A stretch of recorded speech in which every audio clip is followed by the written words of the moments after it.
Naz, okay ka lang ba? He's not coming. Sino? Chef Firat! Sorry daw, hindi siya pupunta. Baka nagkamali ka lang. Do you think gagawin niya to? Alam niyang importante to.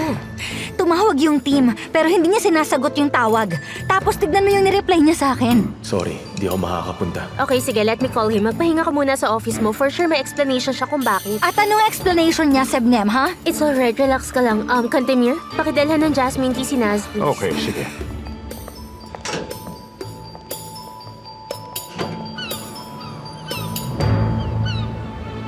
Okay, bukas na lang. Sige, magkita tayo bukas.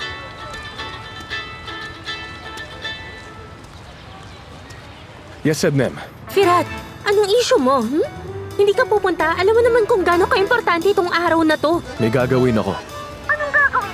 Tingin mo matutuwa sa'yo si Naz? Paano na yung plano natin?